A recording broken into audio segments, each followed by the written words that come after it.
Harga arsitek itu mahal. Kalau misalnya harga perencanaannya 10 juta dan bangunannya 1 M, itu 1/100-nya. Bayangkan kalau nggak pakai perencanaan.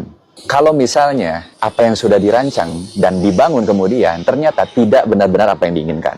Arsitek yang profesional dan memiliki skill konsultasi yang cukup mumpuni, itu akan membantu tidak hanya untuk membangun apa yang dipikirkan oleh konsumen atau klien saat ini, tetapi juga sudah memprediksi dan mengantisipasi apa yang akan terjadi di masa depan. Jadi, benefitnya tuh tidak dalam jangka pendek, tetapi jangka panjang, baik itu untuk pribadinya, buat lingkungannya, buat keluarganya, bahkan buat bangunannya sendiri. Nggak cuma fungsi, tapi ada kekuatan dan juga estetika. Dan anggaran 4 tentunya. Mana kita juga mempertimbangkan prioritasnya itu dengan dimensi waktu saat ini dan kedepannya nanti, dengan melihat permasalahan di masa lalu. Jadi, kalau dibilang mahal, mahal dibandingkan apa?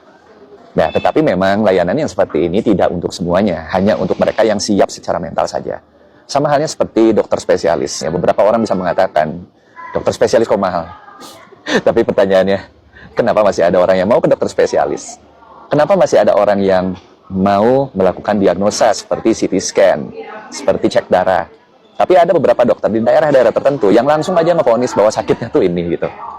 Karena terkadang beberapa pasien itu langsung menyalahkan, oh kok belum apa-apa keluar udah segini gitu. Dan itu nggak jarang dan itu sering terjadi. Nah, tetapi saya yakin dokter-dokter juga sudah pada tahu bahwa yang benar itu seharusnya dicek darah dulu. Misalnya ya, harus didiagnosa dulu, di ronsen dulu misalnya, dia tergantung diagnosanya apa. Sama halnya juga dengan arsitek. Yang benar itu misalnya sondir dulu gitu. Dilihat dulu aturan-aturan yang berlakunya, lalu kemudian dilihat juga dari sisi lingkungannya juga, itu kalau yang benernya ya. Nah, tetapi kan pada prakteknya kadang-kadang pria aja lah yang gampang kasih obat ini beres, gak usah ke dokter langsung sembuh gitu. Saya cari perencanaannya udahlah cuma 10.000 per meter bisa lah beres gitu. Sementara kalau dokter mereka ada nyawa yang dipertaruhkan di situ. Sementara kalau arsitek ada bangunan yang di dalamnya ada kebahagiaan, ada kesehatan, ada keamanan, ada ketahanan dalam jangka panjang. Pertanyaannya, berapa harga yang layak Anda keluarkan untuk nilai bangunan Anda? 1%-nya, 2%-nya, 3%-nya? Itu tergantung seberapa siap mindset Anda untuk mempersiapkan rumah impian Anda. Harga arsitek itu mahal. Kalau misalnya harga perencanaannya 10 juta dan bangunannya 1 M, itu 1/100-nya. Bayangkan kalau nggak pakai perencanaan. Kalau misalnya apa yang sudah dirancang dan dibangun kemudian ternyata tidak benar-benar apa yang diinginkan. Arsitek yang profesional dan memiliki skill konsultasi yang cukup mumpuni, itu akan membantu tidak hanya untuk membangun apa yang dipikirkan oleh konsumen atau klien saat ini, tetapi juga sudah memprediksi dan mengantisipasi apa yang akan terjadi di masa depan. Jadi, benefitnya tuh tidak dalam jangka pendek, tetapi jangka panjang, baik itu untuk pribadinya, buat lingkungannya, buat keluarganya, bahkan buat bangunannya sendiri. Nggak cuma fungsi, tapi ada kekuatan dan juga estetika. Dan anggaran 4 tentunya. Mana kita juga mempertimbangkan prioritasnya itu dengan dimensi waktu saat ini dan kedepannya nanti, dengan melihat permasalahan di masa lalu. Jadi, kalau dibilang mahal, mahal dibandingkan apa? Nah, tetapi memang layanan yang seperti ini tidak untuk semuanya, hanya untuk mereka yang siap secara mental saja. Sama halnya seperti dokter spesialis. Ya, beberapa orang bisa mengatakan, dokter spesialis kok mahal? Tapi pertanyaannya, kenapa masih ada orang yang mau ke dokter spesialis?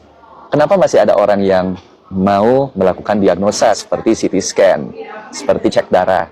Tapi ada beberapa dokter di daerah-daerah tertentu yang langsung aja ngevonis bahwa sakitnya tuh ini gitu. Karena terkadang beberapa pasien itu langsung menyalahkan, oh kok belum apa-apa keluar udah segini gitu. Dan itu nggak jarang dan itu sering terjadi. Nah, tetapi saya yakin dokter-dokter juga sudah pada tahu bahwa yang benar itu seharusnya dicek darah dulu.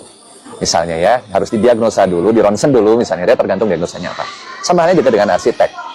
Yang benar itu misalnya sondir dulu gitu. Dilihat dulu aturan-aturan yang berlakunya, lalu kemudian dilihat juga dari sisi lingkungannya juga, itu kalau yang benernya ya. Nah, tetapi kan pada prakteknya kadang-kadang pria aja lah yang gampang kasih obat ini beres, gak usah ke dokter langsung sembuh gitu. Saya cari perencanaannya udahlah cuma 10.000 per meter bisa lah beres gitu. Sementara kalau dokter mereka ada nyawa yang dipertaruhkan di situ. Sementara kalau arsitek ada bangunan yang di dalamnya ada kebahagiaan, ada kesehatan, ada keamanan, ada ketahanan dalam jangka panjang. Pertanyaannya, berapa harga yang layak Anda keluarkan untuk nilai bangunan Anda.